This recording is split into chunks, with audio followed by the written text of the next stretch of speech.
वंदेहं श्री गुरु श्रीयुता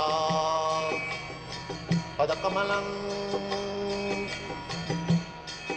कृष्ण प्रेष्ठाय भूतले श्रीमते भक्ति वेदांत स्वामी इति नामिने नमस्ते सारस्वतदेवे गौरवाणी प्रचारिणे निर्विशेष शून्यवादी पाश्चात्यदेशतारिणे जय श्री कृष्ण चैतन्य प्रभु नित्यानंद श्री अद्वैत गदाधर श्रीवासादि गौर भक्त वृंद हरे कृष्णा कृष्ण कृष्ण हरे हरे हरे राम राम राम हरे हरे। ओम नमो भगवते वासुदेवाय।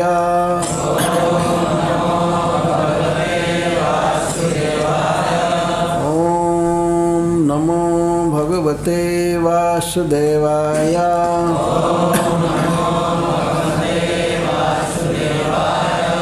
ओम नमो भगवते वासुदेवाय।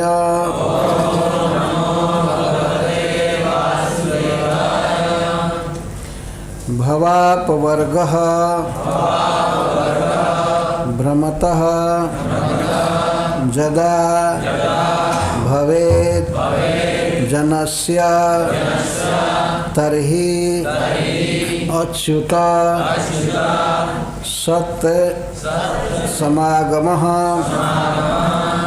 सत्संगमो जर्हि तदा एव सद्गतौ परावरेशे त्वयि जायते मतिः। भवापवर्गो भ्रमतो यदा भवेत् जनस्य तर्ह्यच्युत सत्समागमः सत्संगमो जर्हि तदैव सद्गतौ परावरेशे त्वयि जायते मतिः। भवापवर्गो भ्रमतो यदा भवेत् जनस्य तर्ह्यच्युत सत्समागमः सत्संगमो जर्हि तदैव सद्गतौ परावरेशे त्वयि जायते मतिः।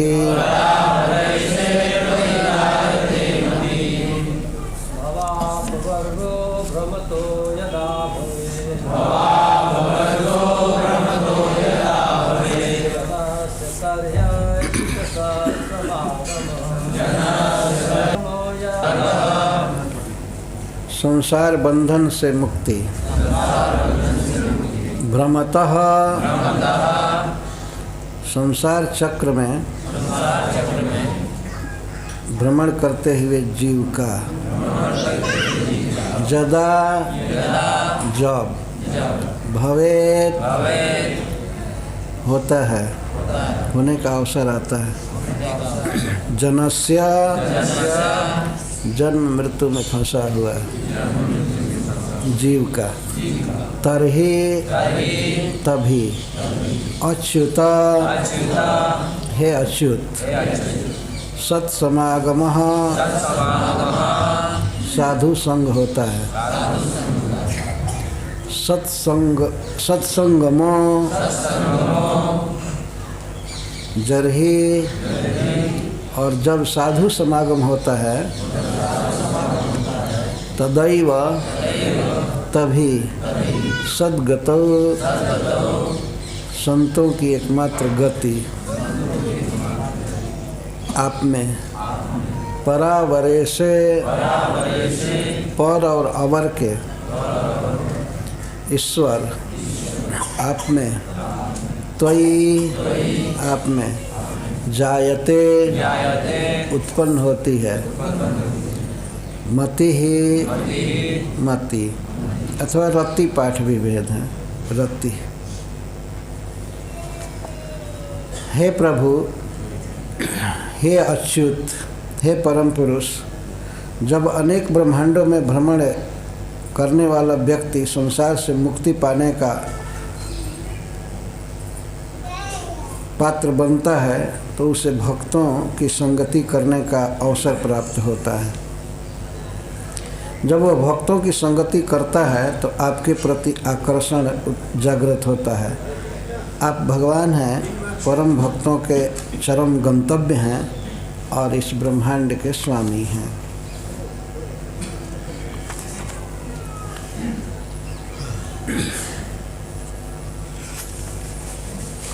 भगवान चैतन्य महाप्रभु श्रीपाद सनातन गोस्वामी को वाराणसी में उपदेश कर रहे हैं। भगवान के उपदेशों को, उनकी शिक्षाओं को जानना बहुत आवश्यक है।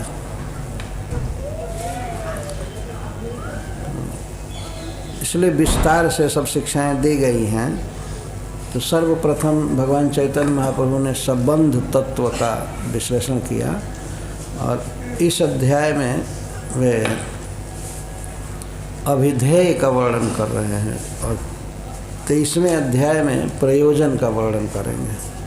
अभिधेय का अर्थ होता है शास्त्र के द्वारा परम सिद्धि पाने के लिए, भगवान का प्रेम पाने के लिए हमें क्या करना चाहिए। साधन, साध्य तो कृष्ण प्रेम है और साधन है कृष्ण भक्ति। कृष्ण भक्ति साध्य भी है और साधन भी है। तो भगवान चैतन्य महाप्रभु बता रहे हैं कि कृष्ण भक्ति या कृष्ण प्रेम पाने के लिए सबसे मुख्य अथवा एकमात्र उपाय है साधु संग। तो वे कहते हैं कौन भाग्य कारो संसार छयन मुख है, साधु संगे तबे कृष्ण रति उपजाय। जब जन्म मृत्यु के प्रवाह में पड़े हुए भ्रमतः जनस्य भवापवर्गः भवेत्, जब भव से अपवर्ग का समय आता है तब उसे साधु संग मिलता है और साधु संग मिलता है तभी आप में मति उत्पन्न होती है, आप में रति होती है और आप में जब रति होती है तभी संसार क्षय को प्राप्त होता है। यह कह रहे हैं। जब जन्म मृत्यु में पड़े हुए जनस्य, जन का अर्थ ही होता है जो जन्मा है। वास्तव में आत्मा जन्म नहीं लेता है, परंतु जब किसी प्राकृत शरीर में वह अहम बुद्धि करता है कि यह मैं हूँ, तो इसको उस आत्मा का जन्म माना जाता है। न जायते म्रियते व कदाचित, यद्यपि आत्मा कभी भी नहीं जन्मता है न मरता है, लेकिन इस शरीर में अहम भाव आत्मबुद्धि कर लेता है, तो इसी को जीव का जन्म कहा जाता है। जंतुर्वय कश्चिद हेतु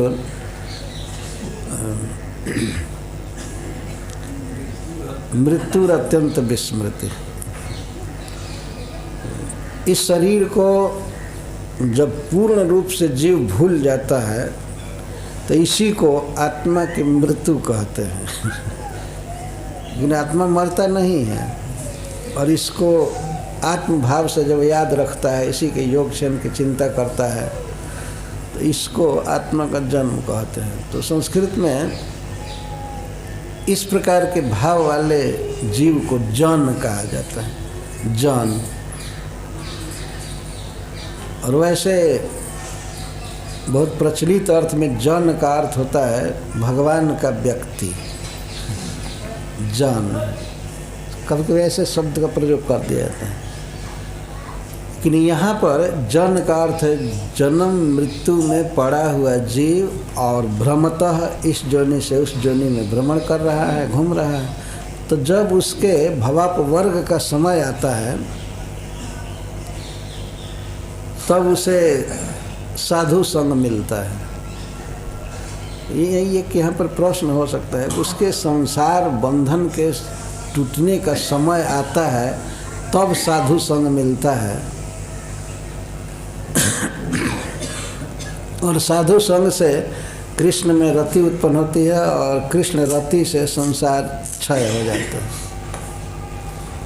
प्रश्न होता है कि उसके संसार बंधन के से छूटने का जब समय आता है तो वो क्या चीज़ है, क्यों आता है? भवापवर्गो भ्रमतो जदा भवेत, जब उसके संसार बंधन से छूटने का समय आता है तब सत्संग मिलता है। तो उस समय आता है, क्यों आता है? केवल भगवत कृपा कारण है। यह अर्थ है कि जब भगवान की कृपा होती है किसी जीव पर, तब वह संसार से छूटना चाहता है। ये एक अर्थ ये है, संसार बंधन से, जन्म मृत्यु से पार होना चाहता है। तब भगवान कृपा करके जब वो जिज्ञासु होता है, इस प्रकार की लालसा होती है, तब उसे साधु संग मिलता है। ये भगवान की कृपा से ही। चितव ही राम कृपा करे जे ही, क्या है श्लोक, संत विशुद्ध मिलहि परते ही चितव ही राम कृपा करी जे। जिस पर भगवान कृपा दृष्टि से देख देते हैं, भगवान के मन में बात आ जाती है कि बेचारा बहुत दुखी है। जब इस प्रकार का विचार भगवान को होता है और ये सोचते हैं कि यह व्यक्ति मेरे पास आना चाहिए, इसका संसार बंधन क्षय होना चाहिए, तब संत विशुद्ध मिलहि परते, तब उसको विशुद्ध वैष्णव का संग मिलता है। और इस श्लोक में मुचकुंद महाराज कहते हैं, वास्तव में मुचकुंद महाराज को भी इसी तरह से भगवत कृपा प्राप्त हुई थी। वो तो सोए थे। मुचकुंद गुफा यहाँ है धौलपुर में, धौलपुर राजस्थान में पड़ता है। एक नदी है वहाँ, नदी का क्या नाम है?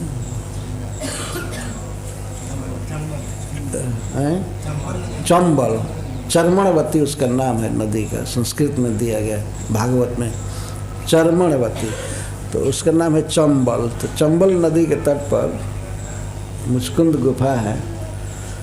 भगवान श्री कृष्ण मथुरा से दौड़ते हुए वहाँ गए।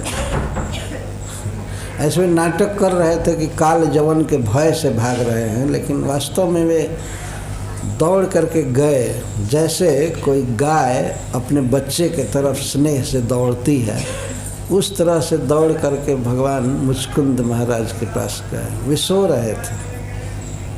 उन्होंने देवताओं से ये वर मांगा था कि हमें निद्रा दीजिए, मैं बहुत दिन से जगा हूँ और मैं तब तक न जगूँ जब तक भगवान का अवतार न हो जाए। मैं और किसी का मुख नहीं देखना चाहता। किसी दूसरे को देखने की अपेक्षा सोए रहना अच्छा है। जब भगवान आवे तब देखना चाहिए। ये मुचकुंद महाराज की भक्ति थी। देवताओं ने उनसे कहा कि आप हमसे वर मांगिए, आप हमारी रक्षा किए हैं असुरों से, तो आपकी जो इच्छा हो, अप्सराओं को भोगना हो, यहाँ पर बहुत बड़ा साम्राज्य लेना है और भी भोग लेना है, स्पेशल वायुयान लेना है या चिरंजीविता लेनी है, ये हम दे सकते हैं। तो महाराज मुचकुंद ने पूछा कि हमारी आयु कितनी है जनरल सामान्य रीति से। तो उन लोगों ने कहा कि महाराज आपकी आयु मुहूर्त मात्र है।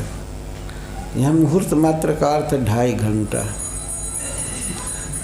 केवल 2.5 घंटा आप जिएंगे। तो अब उन्होंने कहा तो हमें मन के वेग से चलने वाले मनः शीघ्रगामी विमान दीजिए और मैं अयोध्या जाना चाहता हूँ, क्योंकि अयोध्या के राजा थे। सॉरी मैं भूल गया हूँ।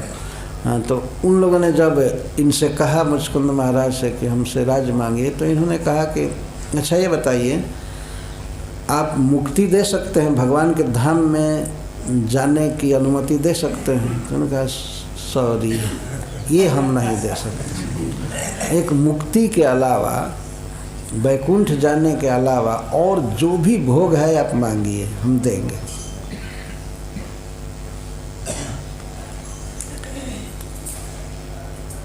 इन्होंने कहा कि हमको भोग नहीं चाहिए, हमको निद्रा चाहिए, हम थके हैं, हम सोएंगे। मैं भूल गया 2.5 घंटा वो मुचकुंद महाराज और खटवांग महाराज की मुझे याद आ रही थी। तो इन्होंने सीधा मांगा कि हमको नींद दीजिए। इन्होंने पूछा कि भगवान का अवतार कब होने वाला है इस पृथ्वी पर। हमने सुना है कि मथुरा में अवतार लेंगे, कब अवतार लेंगे? तो उन लोगों ने बताया। तब मुचकुंद महाराज ने कहा कि तब तक हमें नींद चाहिए, मैं केवल नींद में रहना चाहता हूँ। वैसे वो थके मांदे होने का बहाना किए तो वे सोए थे, तमोगुण में सोए थे, परंतु पहले बहुत भक्ति किए थे भगवान की। तो ऐसे भक्त के पास श्री कृष्ण धावन करते हुए गए, दौड़ते हुए। ऐसे वो भाग रहे थे तो बीच बीच में कह रहे थे बाप रे बाप अब पकड़ लेगा काल जवान। वो हाँफ रहे थे, लेकिन ऐसे भाग रहे थे कि हस्त प्राप्त मिवा, एक हाथ दूर। अब लगता था कि हाथ से पकड़ लेगा, इतना ही दूर होते थे जिससे काल जवान का उत्साह कम ना हो पकड़ने का। उत्साह बना रहता था, उसके मन में आता था कि अब पकड़ लूँगा, अब पकड़ लूँगा, अब पकड़ लूँगा। और भगवान कभी कभी पीछे से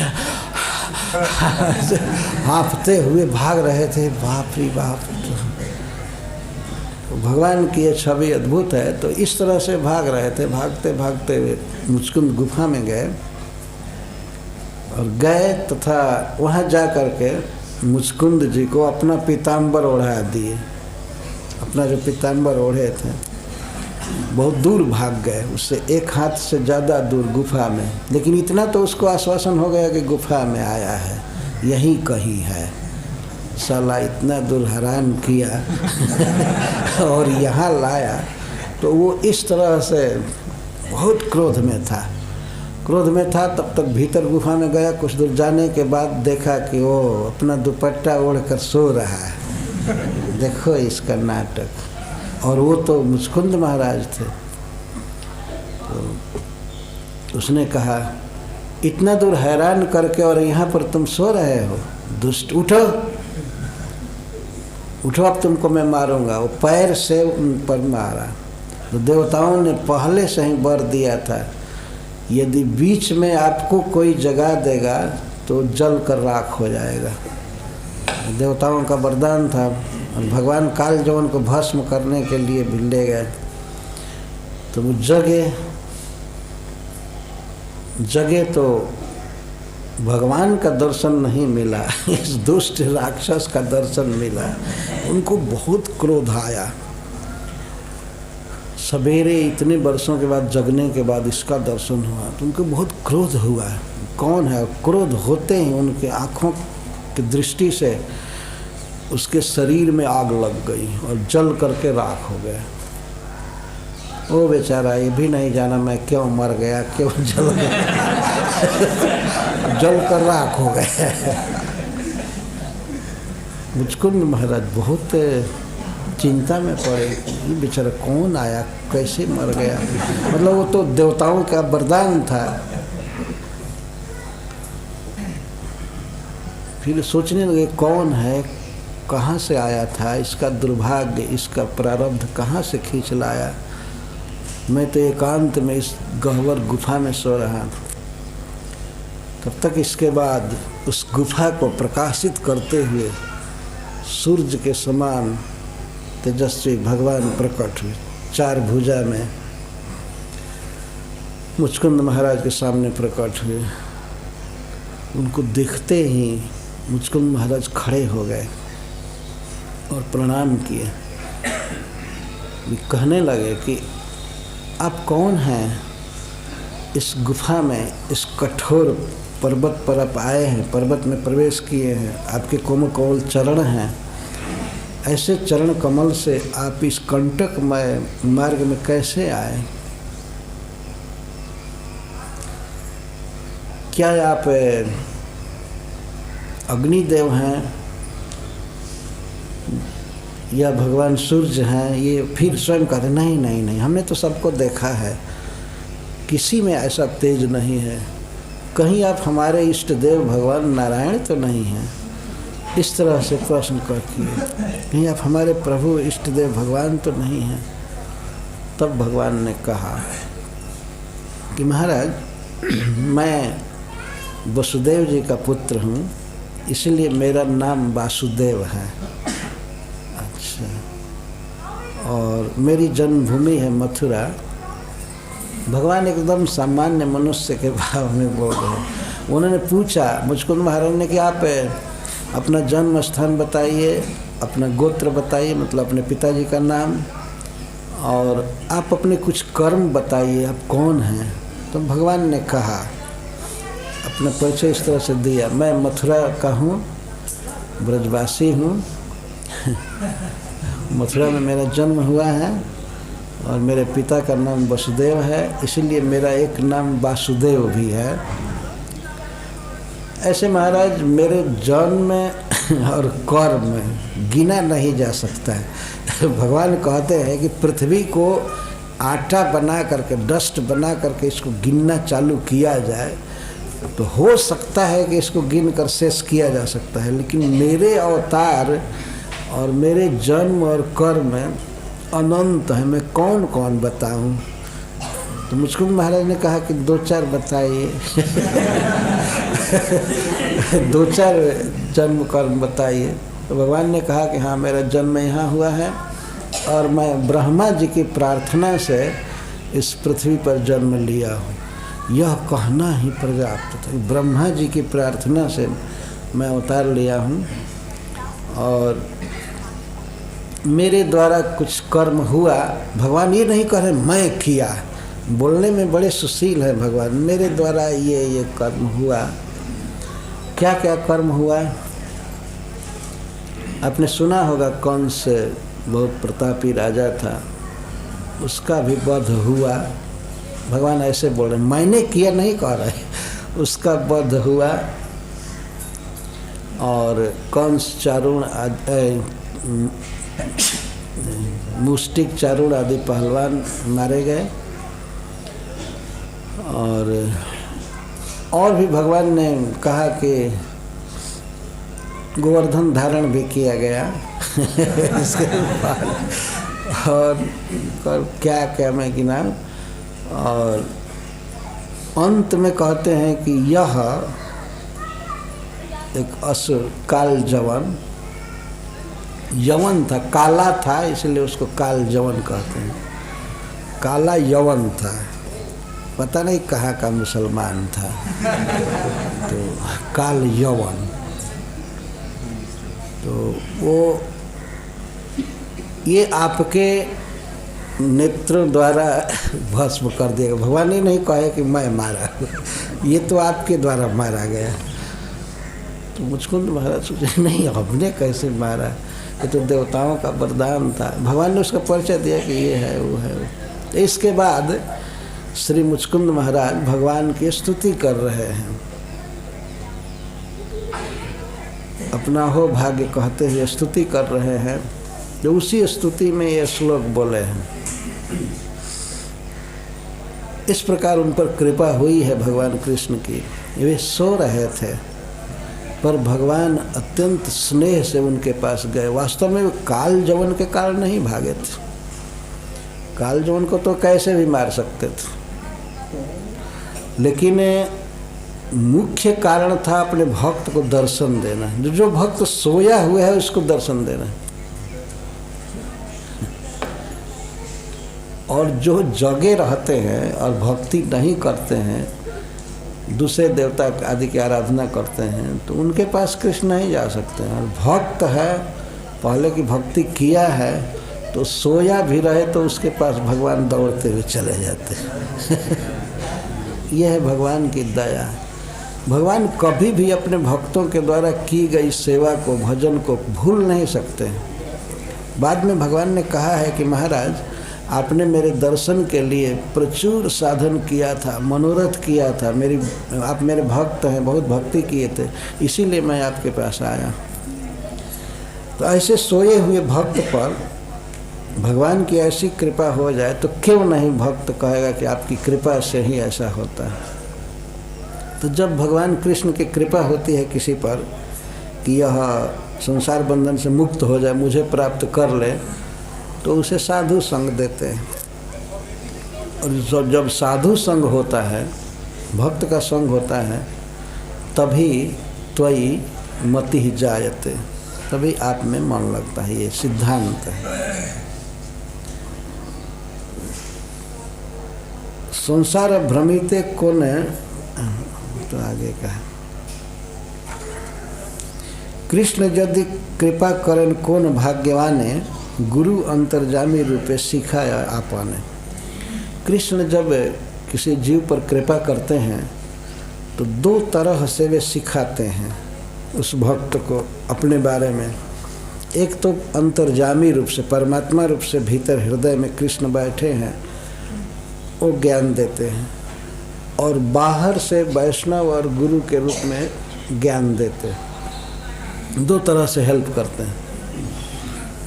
तो जब भगवान चाहे किसी को कि यह हमें प्राप्त कर ले, तो क्यों नहीं प्राप्त कर सकते। ये भगवान का हेल्प है। उद्धव जी एकादश स्कंद में कहे हैं कि नैवोपयंत अपचितिम कवयस्तवेश ब्रह्मायुषापि कृतमृद्ध मुदः स्मरन्तः युंतर बहिस्तनुभृताम अशुभम विधुन्वन आचार्य चैत्य वपुषा स्वगतिम व्यनक्ति। भगवान कृष्ण की कृपा के बिना कोई कृष्ण को प्राप्त नहीं कर सकता है। तो जब चाहते हैं कि यह व्यक्ति हमें प्राप्त करे, तब दो तरह से हेल्प करते हैं। एक तो परमात्मा रूप से सर्वस्व चाहम हृदय सन्निविष्ट मत्तः स्मृतिर्ज्ञानमपोहनम च, भीतर से हेल्प करते हैं, और बाहर से गुरु के रूप में हेल्प करते हैं। वह गुरु क्या करता है, गुरु भगवान के गुणों का वर्णन करता है उस जीव के पास, साधक के पास। वह भगवान की कृपा, भगवान के चरित्र गुण आदि का निरूपण करता है, तो उस जीव की बुद्धि भगवान में लग जाती है, और भीतर भगवान भी हेल्प करते रहते हैं। वे इस तरह ददामी बुद्धि जोगम तम जैन माम उपयांति ते, वे स्वयं बुद्धि योग देते हैं। वह बुद्धि देते हैं जिससे जीव भगवान को पा जाता है। तो उद्धव जी कहते हैं कि कोई भी व्यक्ति इस संसार में ऐसा नहीं है जो आपके किए हुए उपकार का ऋण चुका सके। जो आप कृपा करते हैं जीवों के प्रति,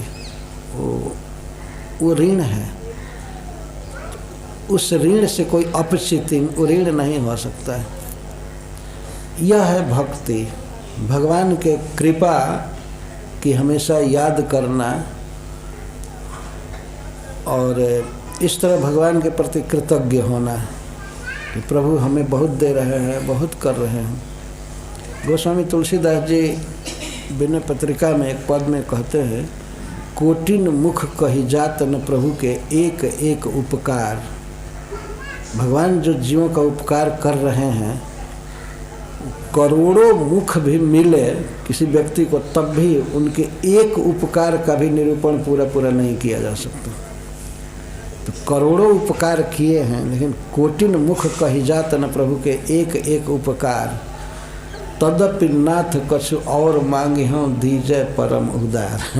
फिर कहते हैं लेकिन फिर भी मैं कुछ और मांग रहा हूँ लज्जा छोड़ करके, इसको दीजिए। वो क्या मांगे हैं कि अद्भुत ढंग से मांगते हैं कि आपका चरण कमल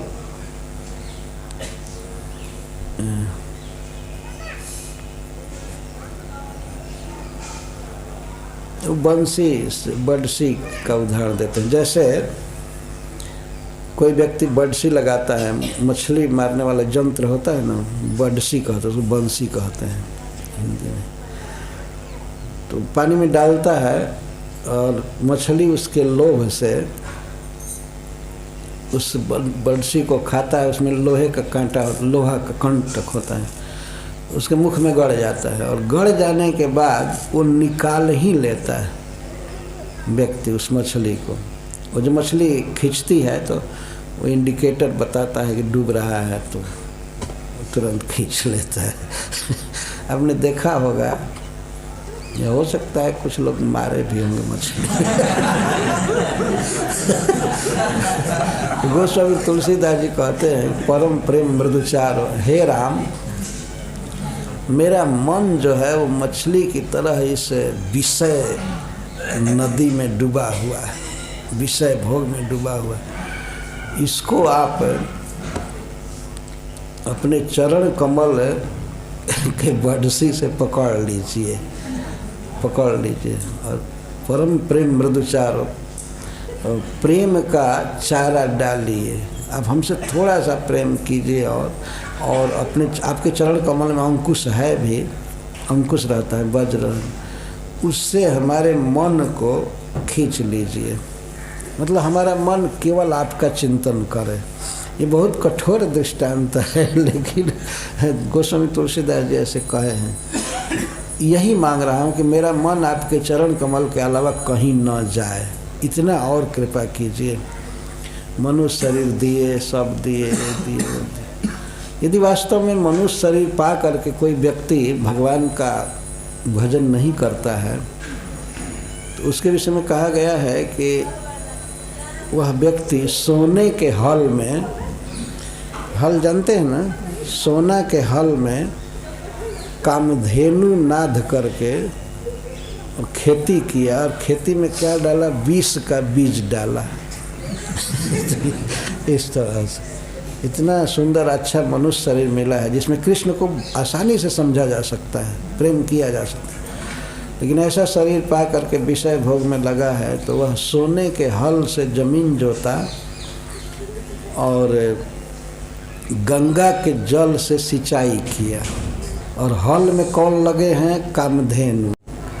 कामधेनु जो सारी इच्छाओं को पूरा कर सकती है, ऐसे कामधेनु हल में जोता और गंगा जी के पानी से सिंचाई किया, पर उसमें बीज क्या डाला। महाविष्णु महाराज जी जो गुजरात के हैं, वो एक बार कह रहे थे, जब मैंने बीज कहा कि बीज का बीज डाला तो कहते नहीं महाराज बीज नहीं समझ में आएगा कि बीज का बीज क्या, तो कहे प्याज डाला।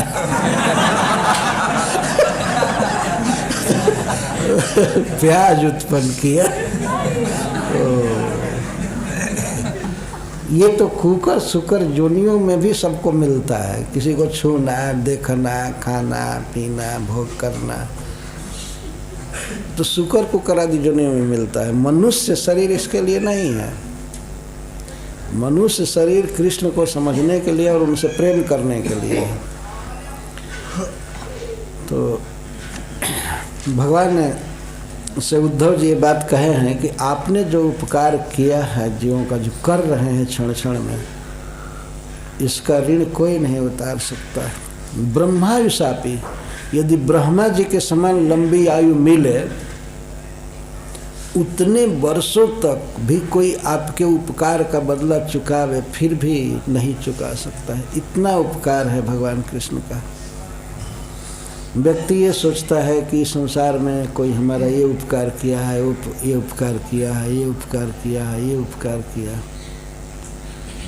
इन सत्यव्रत महाराज जो हम लोगों के मनु महाराज हमें बताते हैं कि जितने लोग उपकार किए हैं, सारे माता पिता और देश के राजा और सारे गुरु मिल करके कई युगों में जितना उपकार कर सकते हैं वो भगवान के उपकार सुधा सिंधु के एक बिंदु के बराबर भी नहीं हो सकता। वे ऐसा कहते हैं सत्यव्रत महाराज। क्या कोई करेगा किसी के लिए? भगवान शरीर दिए, शरीर के लिए भोग दिए हैं, संसार बनाए हैं और उस पर भगवत गीता जैसा अपना विचार यहाँ छोड़ करके गए हैं, उपदेश किए। और उपदेश करने के बाद भगवान ने ये भी नहीं कहा कि ऑल राइट्स रिजर्व्ड, फ्री छोड़ा। जिसको जो भी पढ़ना है, छापना है, 1 अध्याय 2 अध्याय 4 अध्याय, कोई उन्होंने पाबंदी नहीं डाला। देखें संसार में मनुष्य क्या करता है, अगर लिखता है तो कहता आप इसे छाप नहीं सकते। देखिए ऑल राइट्स रिजर्व्ड, सारा अधिकार सुरक्षित है, केवल पढ़ सकते हैं, अब छाप नहीं सकते। लेकिन भगवान ने ऐसा नहीं किया। गीता बोलने के बाद साफ कहते हैं कि जो व्यक्ति इसका अध्ययन करेगा वो ज्ञान यज्ञ के द्वारा मेरी आराधना करेगा, और जो केवल सुनेगा तो वह भी देवताओं के लोक में जाएगा, केवल सुनने से भगवत गीता। और फिर सुन करके कह करके उसके अनुसार भगवान की भक्ति करे तब तो कहना ही क्या। तो माँ में वह यस्यसी कहते ही हैं बार बार, वो मेरे पास आएगा, मेरे पास आएगा, मेरे पास आएगा। यह भगवान का उपकार। श्रील प्रभुपाद जी ने एक बार कहा है कि यदि भगवान के संपूर्ण उपकार में से सबसे बड़ा उपकार यदि देखा जाए तो वह है वैदिक ग्रंथ, जो उन्होंने वेद दिया, शास्त्र दिया मनुष्य जाति को, यही भगवान का सबसे बड़ा उपकार। और श्रील प्रभुपाद जी के विषय में भी कहा गया है, हाउएवर, उन्होंने प्रभुपाद जी ने बहुत दिया, लेकिन however his best contribution is his books, ऐसे लिखा गया है। प्रभुपाद जी ने मंदिर दिया, प्रसाद दिया, बहुत सुविधा दिया, एक से एक बढ़ करके उन्होंने उपकार किया है इस मानव जाति का। लेकिन फिर भी उनका सबसे बेस्ट उपकार क्या है, सबसे बड़ा दान क्या है? यही है कि उन्होंने ये पुस्तकें दिया, बुक्स दिया। इसके द्वारा हम कृष्ण को समझ सकते हैं, प्रेम कर सकते हैं और ठीक जीवन जी सकते हैं, कैसे जीना चाहिए। तो यह है भगवान का उपकार। उन्होंने भगवत गीता दिया, श्रीमद् भागवतम दिया, और ये लीला की है इस संसार में, उसको भगवान वेदव्यास देव ने लिखा। ये सब भगवान का उपकार है और हृदय में रह करके मति देते रहते हैं। और वैसे भी मान लीजिए अगर सांसारिक मति भी देते हैं, यह भी भगवान का एक उपकार है। तो सवेरे आदमी उठे रात भर सो करके और उसे याद ही न आवे कि हमको कहाँ जाना है, मैं कौन हूँ, न बाथरूम जाने की याद आवे और न तिलक करने की, न कुछ भी। तो भगवान हृदय में रह करके बुद्धि देते, स्मृति देते हैं। देखो तुम शिक्षक हो, अब स्कूल जाने का समय हो गया तो जाओ पढ़ाओ, या पुजारी हो अब मंदिर में ऐसा करो, सेवा करो, पूजा करो। ये सब बुद्धि वही देते हैं। मत्तः स्मृतिर ज्ञानम अपोहनम च, और इसके साथ ही साथ अपोहनम विस्मृति भी देते हैं। किसी चीज़ को भूल जाना ये भगवान ही की ही व्यवस्था है, यह भी भगवान की कृपा है। यदि न भूले आदमी संसार में सब बात तो ऐसे ही मर जाएगा। इसलिए नींद आदि दे देते हैं, निद्रा दे देते हैं। रात में आदमी भूल जाए, दिन भर का जो भी खुराफात है जो भी चिंता है व्यक्ति भूल जाता है। इसीलिए रात्रि को क्षणदा कहते हैं। क्षण का अर्थ होता है विश्राम, विश्रामदा, ये विश्राम देने वाली रात। रात्रि विश्राम नहीं दे रही है, वो भगवान निद्रा के रूप में विश्राम देते हैं। यह भी भगवान का एक उपकार ही। तो कितने लोग तो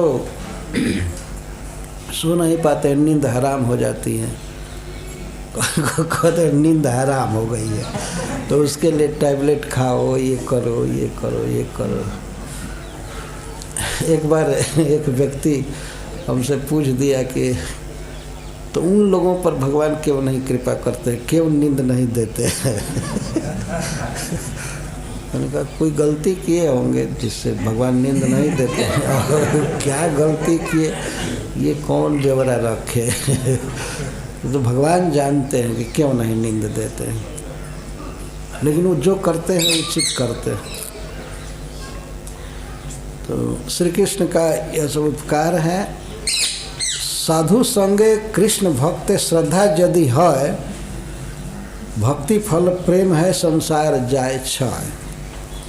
अगर साधु, जब भगवान की कृपा होती है तो साधु संग मिलता है, और साधु संग में यदि कृष्ण भक्ति में श्रद्धा उत्पन्न होती है तो कृष्ण प्रेम मिलता है, और संसार तो अपने आप ही क्षय को प्राप्त होता है।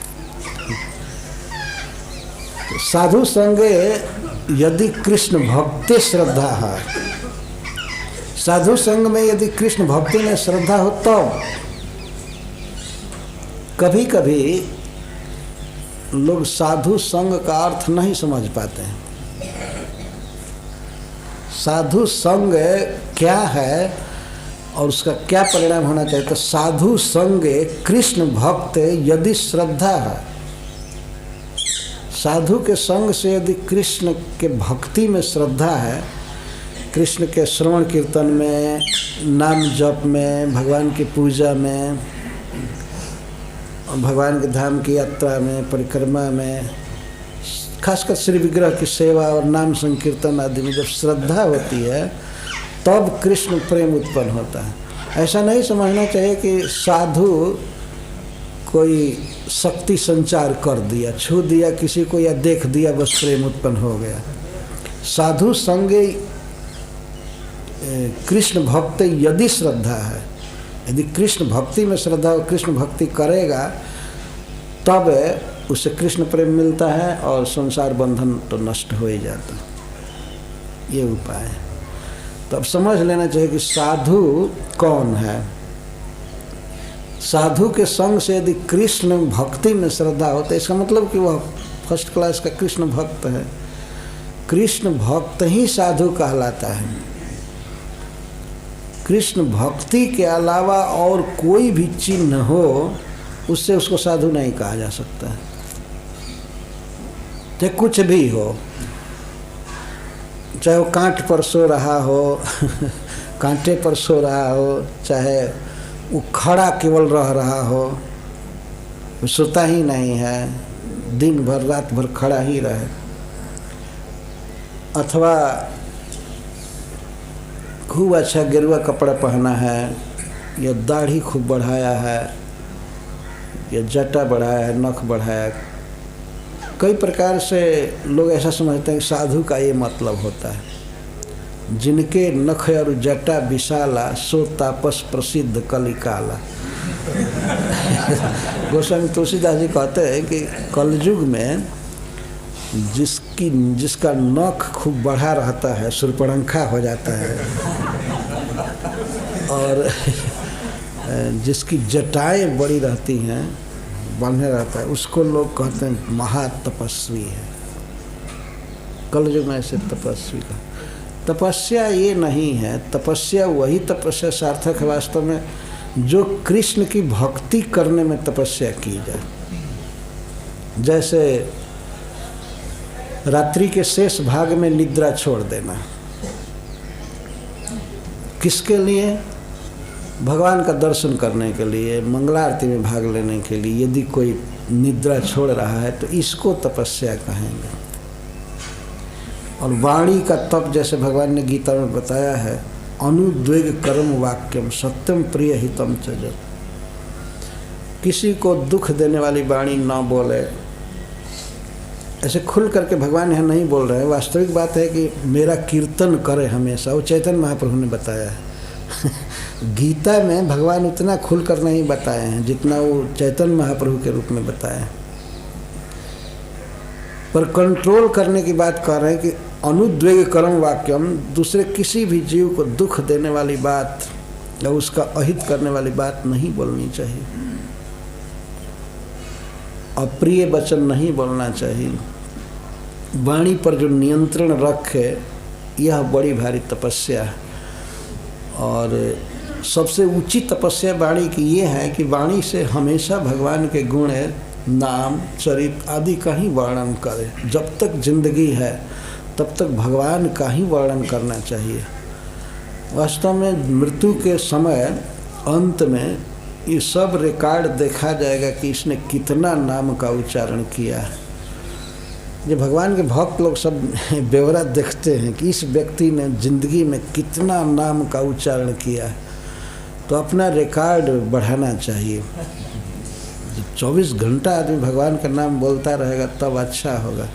ऐसे कॉम्पिटिटिव भाव से नहीं, कंपटीशन के भाव से नहीं, वास्तव में अपनी शुद्धि के लिए अपना यही कर्तव्य है, अपना धर्म है कि भगवान के नाम का जितना उच्चारण किया जाए अधिक से अधिक।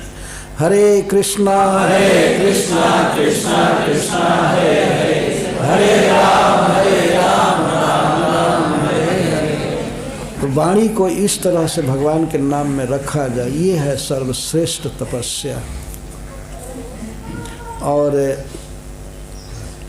मन का तप भी भगवान बताए हैं गीता में। मन से किसी का अनिष्ट चिंतन न करना,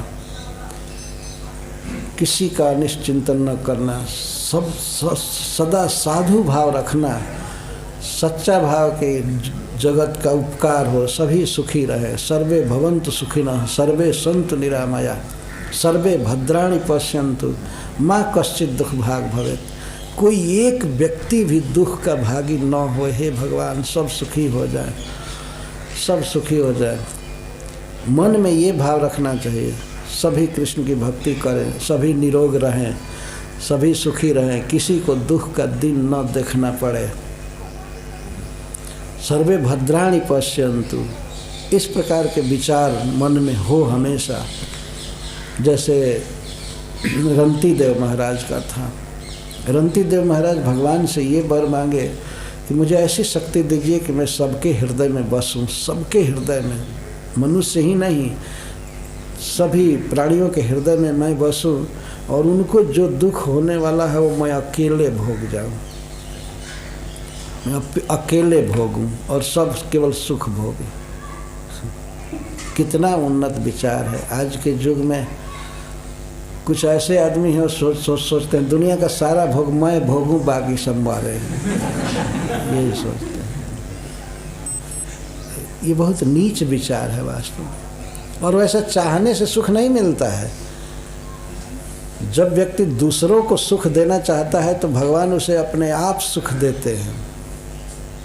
महाराज रंती देव को इसका सामना नहीं करना पड़ा। ऐसा नहीं था कि भगवान ने उनको ऐसी स्थिति में डाल दिया, लेकिन उनका ये मनोरथ था, वर मांगे थे भगवान से। उनको क्यों वे दुखी करें?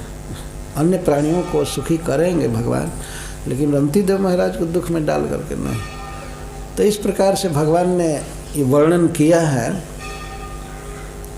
त्रिविध तप, वो भी रजोगुणी, तमोगुणी, सात्विक तप, मन का तप, शरीर का तप, वाणी का तप। शरीर के तप का वर्णन भगवान करते हैं तो उसमें प्रकारांतर से सब समझ लेना चाहिए। प्रणाम करने को, भगवान की पूजा करने को, आचार्योपासनम, गुरु की पूजा, वैष्णवों की पूजा। इसमें शरीर में भले कष्ट हो, थोड़ा नींद छोड़ने में, नहाने में या आलस्य आता है तो आलस्य का त्याग कर देना, शरीर से बिल्कुल कंप्लीट होना है। वस्त्र ठीक से रखे व्यक्ति, शरीर को ठीक से रखे और भगवान की पूजा में तत्पर रहे या प्रचार के कार्य में लगा रहे। ये शरीर का तप है, आलस छोड़ देना। साधु संग में यह बात यहाँ बताई जा रही है कि कृष्ण भक्ति में श्रद्धा होनी चाहिए, तब कृष्ण प्रेम उत्पन्न होता है। साधु संग महत कृपा बिना कौन कर्मे भक्ति न। इसके पहले कहते हैं जदृच्छया मत कथा दो जात श्रद्धस्तु यह पुमान न निर्वीणो नाति शक्तो भक्ति योगस्य सिद्धि द। महत कृपा बिना कौन कर्मे भक्ति न है, कृष्ण भक्ति दूरे रहु संसार न है छाय। बिना महत कृपा के किसी भी काम से, कोई भी काम कोई करे, उससे भगवान कृष्ण में प्रेम नहीं हो सकता है, भक्ति नहीं हो सकती। महत कृपा बिना कौन कर्मे भक्ति न है, कृष्ण भक्ति दूरे रहो संसार न है छाय। कृष्ण भक्ति, कृष्ण प्रेम तो बहुत दूर की बात है, संसार का क्षय भी नहीं होगा, जन्म मरण भी नहीं मिटेगा जीवन। भक्ति तो बहुत दूर की बात है। महत कृपा की ही याचना करनी चाहिए। नारद जी भक्ति सूत्र में कहते हैं तदेव साध्यताम, तदेव साध्यताम। इस जीवन में मनुष्य को चाहिए किसकी साधना करे, क्या क्या इकट्ठा करे, तदेव साध्यताम। साधु संग के लिए ही प्रयास करे, साधु संग के लिए ही प्रयास करे, इसी से कृष्ण में प्रेम होगा, कृष्ण में भक्ति होगी। तो यहाँ पर भगवान चैतन्य महाप्रभु कहते हैं कि महत कृपा बिना कौन कर्मे भक्ति न है, कृष्ण भक्ति दूरे रहु संसार न है छाय। बिना महत कृपा के, साधु संग के बिना, साधु की कृपा के बिना किसी भी कर्म से कृष्ण में प्रेम नहीं हो सकता है। ये बहुत बेजोड़ बात है। इसी के सपोर्ट के लिए भगवान चैतन्य महाप्रभु भागवत से उदाहरण देते हैं। जब भरत जी राजा रहुगण से कहते रहुगणे तपसा न जाति न चेजया निर्वपणाद गृहाद्वा न छंदसा नैव जलाग्नि सूर्य बिना महत्पाद रजो अभिषेक। हे रहुगण, ये भगवान वासुदेव श्री कृष्ण अनेक प्रकार की तपस्या करने से नहीं मिलते हैं। न तपसा याति न च इज्जया, और न तो कर्मकांड से मिलते, विविध प्रकार से इज्जया पूजा करने से मिलते हैं। निर्वपणाद, और न तो गृहस्थ धर्म के अनुसार बहुत बोने से, निर्वपण करने से मिलते हैं। निर्वपण का अर्थ होता है नितराम वपण। वपण माने बोना। जैसे आदमी खेत में बोता है बीज, एक बीज बोता है और सोचता है कि इसके हजारों बीज बन करके आवे। तो ऐसे ही कुछ लोग दान देते हैं, तो दान देते हैं तो सोचते हैं कि इसका फल हमको बाद में स्वर्ग में मिले, चाहे इसी संसार में मिले। तो इसको निर्वपण कहते हैं। कोई खूब बोए, केवल दान दे खूब, इससे कुछ नहीं होगा। निर्वपणात्, ये सामान्य रूप से दान की बात कही जा रही है। भगवान को दान देना, वैष्णवों को दान देना वो अलग हो जाएगा, वो भक्ति हो जाएगी। लेकिन निर्वपणात् गृहाद्वा, और गृहस्थ धर्म के अनुसार ठीक ठीक नियम का पालन करे केवल, और साधु संग न करे, तो उसे कृष्ण नहीं मिलेंगे। न छंदसा, और न तो वेदों के मंत्रों के अध्ययन से, नहीं वह जलाग्नि सूर्य, और न तो जल में तपस्या करने से, आकंठ जल में खड़ा होकर के जनवरी के महीने में या दिसंबर में, फरवरी में, ठंडा में कोई खड़ा केवल रहे और सोचे कि हमको कृष्ण मिल जाए, हमको ज्ञान हो जाए, नहीं हो सकता है। चारों तरफ बर्फ़ में ही वो धंस करके मर जाए, लेकिन भगवान नहीं मिलेंगे। ठंडा सहने से नहीं मिलेंगे। और न तो ठंडा के ठीक विपरीत जलाग्नि, चारों तरफ आग जला करके और आँच तापने से, शरीर पर हीट देने से भगवान नहीं मिलेंगे। कई ऐसे हैं जो तपस्या करते हैं, सूरज की किरण सहते हैं और चारों तरफ अग्नि, इसको पंचाग्नि कहते हैं। चारों दिशाओं में आग और ऊपर से सूरज का ताप, और भीतर खाए भी नहीं रहते हैं, भूख की ज्वाला। वास्तव में ये सब साधन हैं, कुछ दूर तक जीव को शुद्ध करते हैं, लेकिन भगवान में प्रेम ही नहीं हो सकता। और सूर्य जलाग्नि सूर्य बिना महत्पाद रजोभिषेक, जब तक व्यक्ति वैष्णवों के महात्माओं के चरण रज में अपना अभिषेक नहीं करेगा, तब तक कृष्ण प्रेम कृष्ण भक्ति नहीं मिलेगी। ये बहुत बड़े भक्त का उद्गार है जड भरत जी का, राजर्षि भरत का, जो ब्राह्मण शरीर में हुए थे और उस शरीर से भगवान को प्राप्त कर गए। तो तदेव साध्यताम व्यक्ति को चाहिए कि वह महत् पुरुषों का संग करे, उन्हीं से सुने, उनके आश्रय में रहे, तब भगवान का प्रेम मिलेगा। अन्य किसी भी कर्म से नहीं मिल सकता है। चैतन्य महाप्रभु कहते हैं कि महत् संग बिना, महत् कृपा बिना कौन कर्मे भक्ति न है। ये बहुत जोरदार वाक्य है। प्रहलाद महाराज ने भी कहा है कि वैष्णवों में जो श्रेष्ठ है, ऐसे भक्तों का ही संग करना चाहिए। वो संग करने से अपने आप सब कुछ हो जाएगा, भगवान का प्रेम मिलेगा। हरे कृष्ण जय श्री